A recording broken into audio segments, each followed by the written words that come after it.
A'udzubillahi minasyaitonirrajim. Bismillahirrahmanirrahim. Ini surat Yunus, surat ke-10 ayat yang keempat. Ilaihi marji'ukum jami'a. Kepada Allah lah semuanya akan kembali. Semuanya akan kembali pada Allah. Ilaihi marji'ukum jami'a. Semua akan kembali kepada Allah. Tetapi cara kembalinya, waktu kembalinya itu yang berbeda. Tergantung kapan kita mau balik. Allah sudah jelas mengatakan, aku ya tidak bisa disentuh kecuali orang-orang yang suci. La yamassu ilal mutahharun. Jadi kalau ingin kembali kepada yang maha suci, syaratnya harus suci. Sudah tahu cara menyucikan diri? Sederhana kok. Terima semua kenyataan hidup apa adanya. Dan yakini itu adalah semesta sedang menyucikan diri kita dengan caranya sendiri. Suci langsung.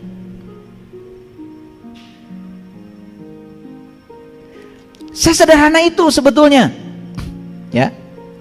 Yuk, kita baca bahasa Indonesianya aja karena takut gak ngerti bahasa Arab. Hanya kepada Allah lah kamu semuanya akan dikembalikan. Setuju? Setuju? Mau kembali pada Allah? Mau. Karena kita berasal dari Allah, harus kembali kepada Allah. Syaratnya apa tadi? Syaratnya harus sudah seperti Dia. Nih. Air kalau gabung dengan air langsung bersenyawa. Tapi air gabung dengan minyak tidak bisa bersenyawa. Apakah minyak itu ada airnya? Ada. Tetapi air yang terkotori oleh zat lain. Begitu kotorannya dilepaskan, kan sisanya air. Begitu digabungkan dengan air, baru bisa bersenyawa. Kira-kira begitulah ilmiah. Jadi ruhku ditiupkan oleh Dia kepada kita itu asli, murni, membawa sifat-sifat Dia. Tetapi begitu kita menjalankan tugas di kehidupan ini, ruhku itu banyak menyimpang. Yang menyimpang bukan ruhnya, jiwa yang ada dalam ruh. Makanya ruh dengan jiwa berbeda. Bagian dari ruh itu namanya jiwa. Nah, jiwa yang terkoyak karena terkotori oleh unsur lain, itu yang disebut dengan jiwa. Jadi ruh yang terkoyak karena terkotori oleh unsur lain, itu yang namanya jiwa. Jadi jiwa itu ruh yang terkoyak sebetulnya. Terkoyak karena ada ketidakmurnian melekat. Nah, ketika dia masih mengandung ketidakmurnian, dia tidak akan bisa pulang. Nih hadirin semuanya, sebetulnya dalam hidup itu nggak ada yang namanya musibah, nggak ada yang namanya berkah. Yang ada cuma kebenaran. Dan semesta akan memaksa kita untuk bersih sebersih-bersihnya sampai kita sudah bisa menerimanya. Saksikan saya, semua kejadian akan datang berulang-ulang kepada kita sampai kita bisa tulus ikhlas menerimanya. Sebelum kita menerimanya akan datang lagi. Makanya kita sering mengalami kejadian yang sama kok berulang-ulang. Sederhana pesannya, karena kamu belum menerima. Setelah menerima, selesai kejadian itu, diganti kejadian lain, bukan berarti selesai. Enak aja. Karena yang namanya jiwa ini harus terus mengalami peningkatan kedewasaan. Untuk meningkat kedewasaannya agar menjadi seperti Dia lagi, maka dikuatkan, didewasakan, dilembutkan, disabarkan, diluaskan, dilapangkan. Gitu. Tidak ada upaya semesta yang buruk. Cuman kita tidak punya pengetahuan melihat itu seakan-akan keburukan. Karena dari kecil kita sudah terjebak benar salah, berkah musibah, baik buruk, itu yang menyebabkan jadi hambatan bagi kita. Padahal setiap realitas itu adalah kebenaran. Tidak ada satu peristiwa di semesta pun yang terjadi tanpa kehadiran Dia, bukan? Itulah kalimat la ilaha illallah. Jadi la ilaha illallah itu yang mana sih? Yang bukan Dia. Itu la ilaha illallah itu. Jadi bukan ditulis di mobil. Jadi akhlak, jadi karakter diri. Itu. Dan saya tahu yang la ilaha illallah sudah menjadi akhlak, dengan la ilaha illallahnya baru bacaan di mulut, saya tahu. Saya bisa tahu kok satu-satu. Nah, sebagai janji yang benar daripada Allah, sesungguhnya Allah menciptakan makhluk pada permulaannya, kemudian mengulanginya kembali. Itu yang namanya siklus. Jadi kalau kita tidak suka dengan istilah siklus, ya terus mau seperti apa saya menjelaskannya? Karena siklus ini bukan soal keyakinan, ini sudah jadi hukum alam. Gak percaya? Yuk lihat sekarang. Ada orang mati dikubur. Di mana dikuburnya? Di tanah. Hilang gak lama-kelamaan? Hilang. Menyatu dengan siapa? Dengan tanah. Jadi atom-atom yang di tubuh kita diurai lagi. Yang mineral air ke air, yang kalsium ke kalsium, yang magnesium ke magnesium, yang aurum ke aurum, hidrargium ke, itu ada 140 unsur di semesta ini akan kembali ke unsurnya masing-masing. Setelah itu menyatu dengan tanah. Berikutnya apa? Kalian kan nanam singkong. Singkong ngambil makanan dari mana? Dari tanah. Makanan yang diambil apa? Apa? Semua unsur-unsur yang ada di tanah, termasuk tubuh yang sudah menyatu dengan tanah, kan sudah jadi tanah lagi.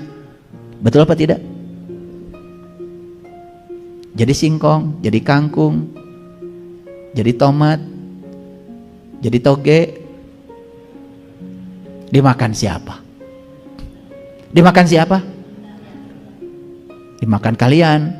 Kita saya nggak ikut makan. Setelah dimakan jadi apa? Jadi saripati makanan yang namanya sel sperma, sel telur. Berpelukan, kan jadi lagi. Sesederhana itu kok. Betul nggak? Jadi tubuh ini bersiklus apa tidak? Bersiklus. Nanti tubuh saya ditinggalkan kan oleh diri sejati saya? Dikubur? Ya terserah, mau dikubur, mau dibakar, mau jatuh di laut, mau dimakan ikan, ujung-ujungnya dimakan manusia lagi. Betul apa tidak? Yang jatuh di laut dimakan ikan, ikannya dimakan kalian juga, gak dimakan saya ya. Itu siklus. Jadi yang bersifat materi saja bersiklus, apalagi yang bersifat ruhani, karena dia abadi. Untuk menjalankan kehidupan kan perlu tubuh. Kan saya bilang tadi, kalian nyubit di mana? Di sini. Kalian dicubit di mana? Enak kalian dicubit udah nggak punya tubuh. Nggak kerasa dong. Itu bukan hari pembalasan itu.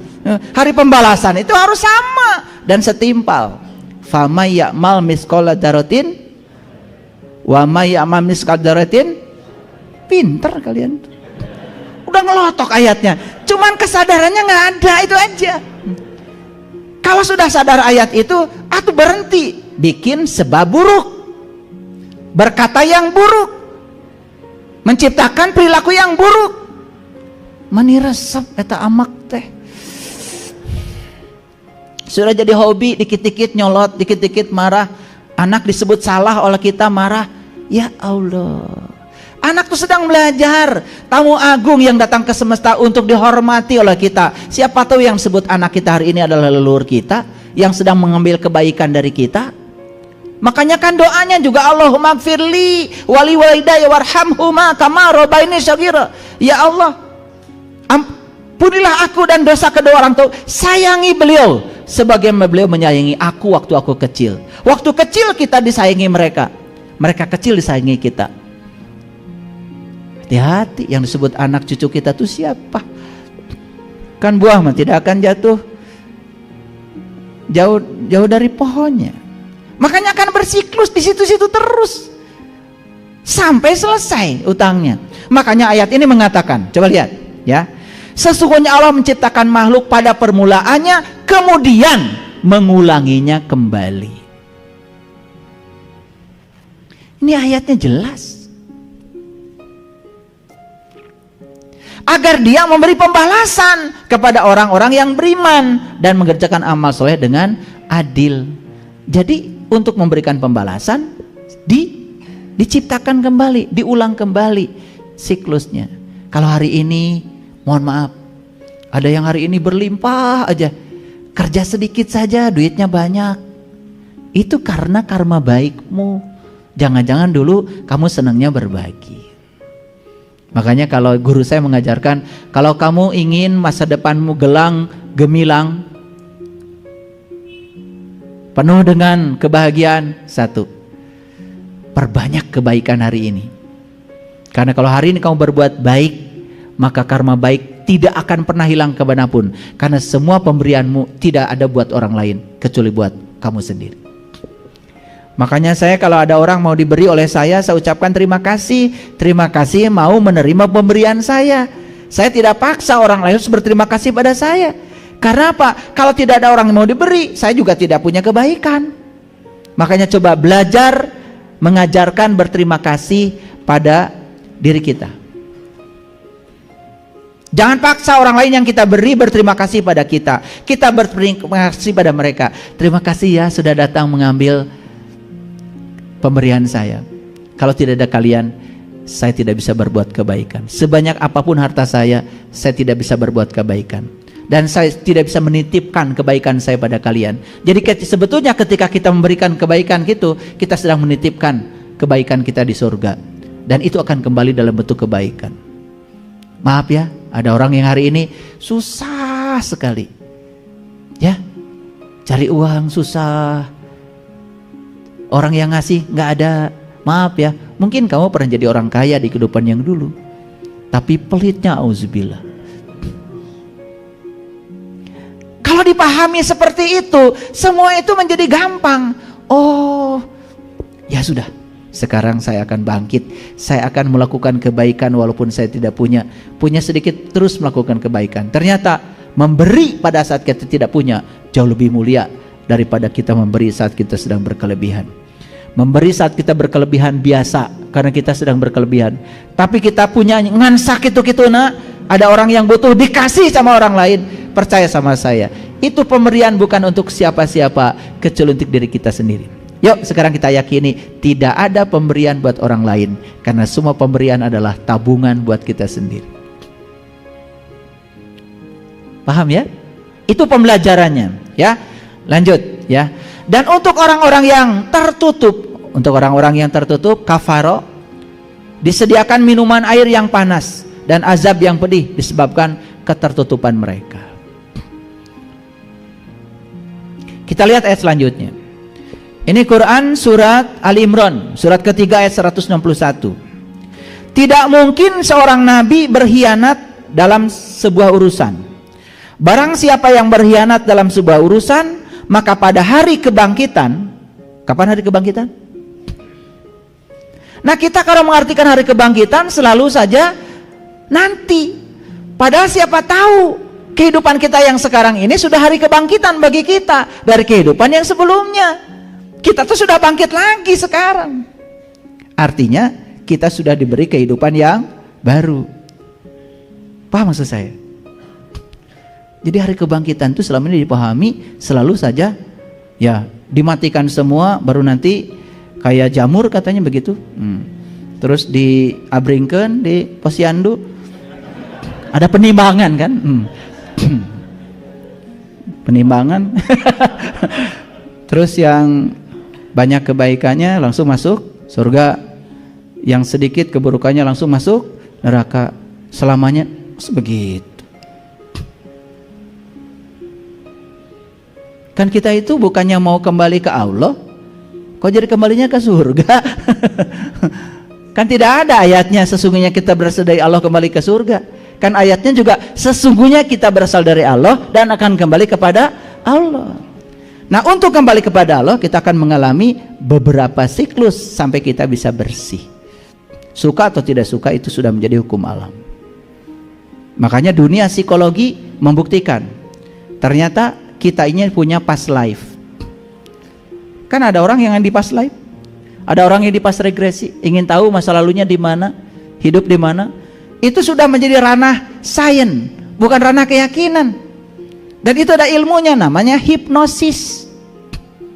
Jadi kita bisa masuk ke alam bawah sadar orang Dan kita bisa tahu data dia. Karena alam bawah sadar itu disebut long term memory. Memori jangka panjang. Oleh karena itu maka jangan heran kalau hari ini ada orang yang baru lahir, dia sudah bisa rumus matematika, sudah bisa bahasa Inggris, sudah bisa melukis.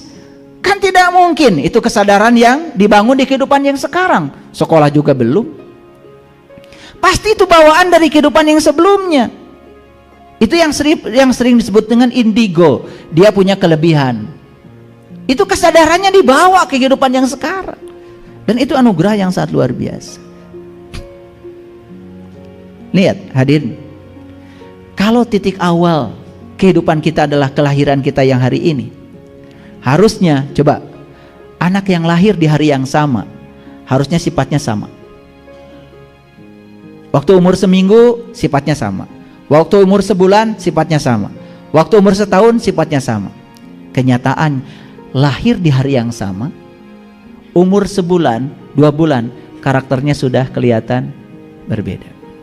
Ada yang dari kecil sudah mulai pelit, ada yang dari kecil sudah mulai pengen menang sendiri, ada dari kecil sudah mulai pemarah, ada dari kecil sudah mulai pendendam, ada dari kecil sudah mulai baperan, ada dari kecil sudah mulai kelihatan karakter-karakter jahatnya. Kan harusnya kalau titik awal adalah kelahiran kita hari ini, semua kita sama. Buktinya tidak sama. Jadi kalau begitu titik awal kita bukan di situ.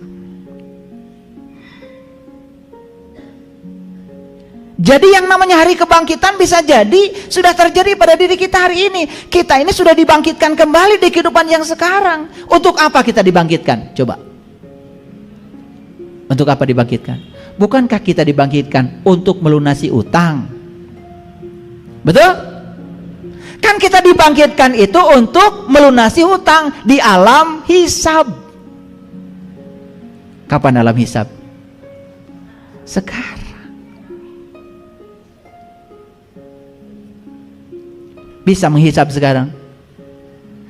Kan itu kata ayat Iqra kitabaka kafa binafsika al-yauma 'alaika hasiba. Bacalah kitabmu, cukuplah hari ini dirimu menjadi saksi atas segala perbuatanmu sendiri. Itu namanya muhasabah. Muhasabah itu bukan nangis-nangisan. Setelah itu kemudian gak berubah apa-apa kesadarannya, bukan. Muhasabah itu seperti tadi, begitu dak ada peristiwa, sabar dulu. Jangan-jangan peristiwa yang terjadi pada saya itu karena saya yang mengundang. Tidak mungkin ini terjadi pada diri saya kalau bukan saya yang menariknya. Karena saya tidak mungkin tiba-tiba ketiban satu peristiwa secara kebetulan tanpa ada sangkut paut dengan diri saya. Saya yakin ini adalah bagian dari akibat yang harus saya pertanggungjawabkan dari sebab yang saya buat. Gampang menerimanya? Muhasabah bukan itu? Nah itu yang disebut dengan hari hisab. Terus kita menghisab diri, terus menghisab. Hari hisab itu sekarang oleh kita sendiri. Maka lama-kelamaan kita menjadi berubah. Lama kelamaan kita akan bisa menyucikan semua kotoran dalam jiwa kita untuk siap innalillahi wa inna ilaihi raji'un. Masuk akal? Oke, ini ayatnya. Ia akan datang membawa apa yang dikhianatkannya itu. Kemudian tiap-tiap diri akan diberi pembalasan tentang apa yang ia kerjakan dengan setimpal. Ya, kullu nafsim maka sabat wahum la yudlamun. Jadi tiap-tiap diri akan mendapatkan pembalasan tentang apa yang dia kerjakan setimpal. Dan mereka tidak akan dianiaya. Artinya tidak akan ada yang terzolimi. Jadi Allah tidak mungkin menyiksa kita.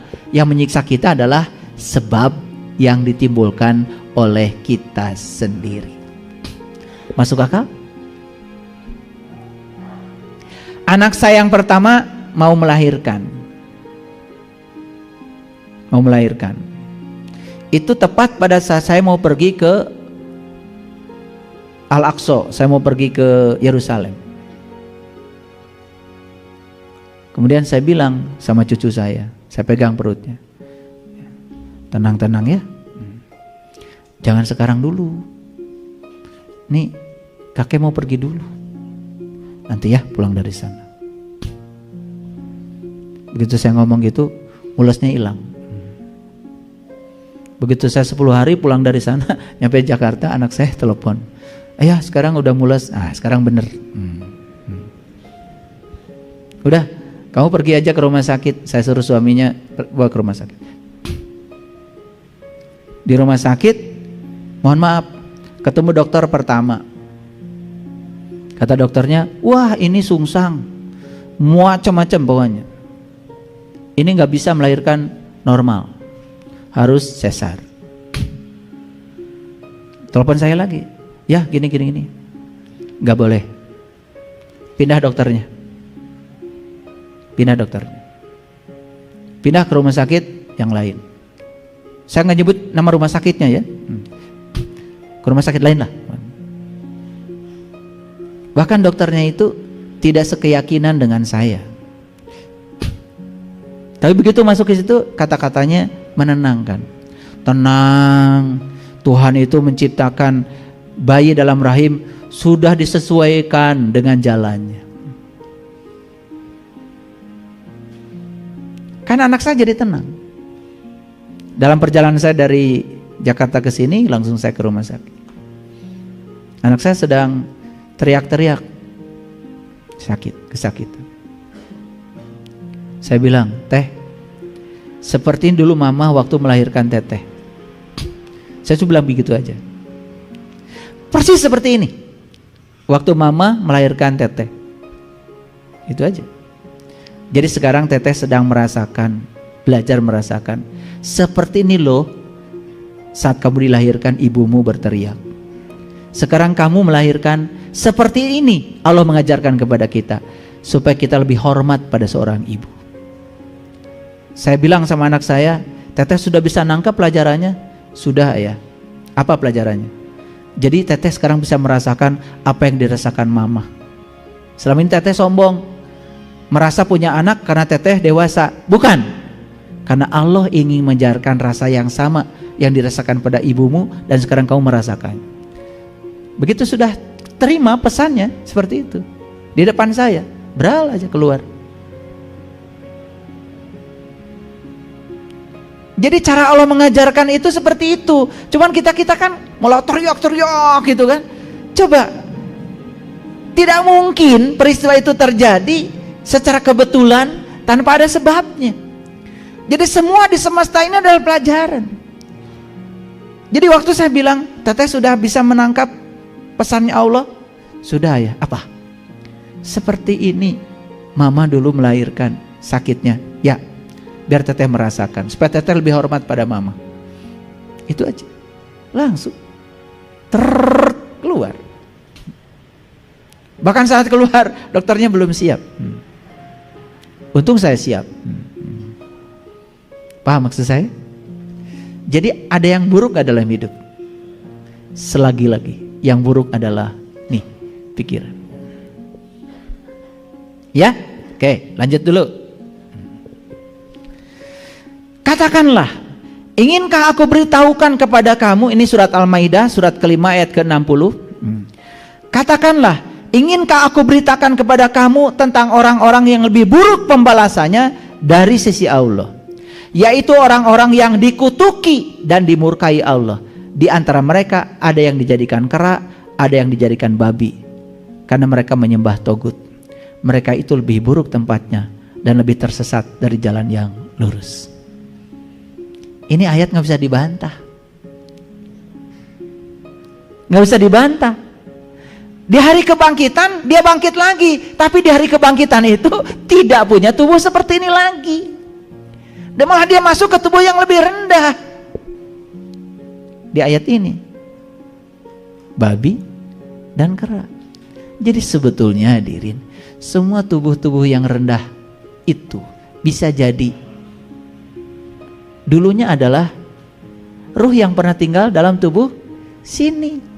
Tapi karena tidak bisa memanfaatkan amanah Allah selama hidupnya, maka dia harus menanggung akibat dari situ. Masuklah ke tubuh yang lebih rendah lagi, dan dia akan bertahun-tahun di situ sampai selesai semua kotorannya. Cinta kasih Allah bukan itu. Kucing di rumah kita, meow, ya, meow, ya. Dulu saya di kasur itu, sekarang hanya boleh di sini. Dulu saya kalau makan dagingnya, sekarang saya hanya dikasih cucuknya. Jangan-jangan itulah sebetulnya perjalanan seseorang untuk disucikan.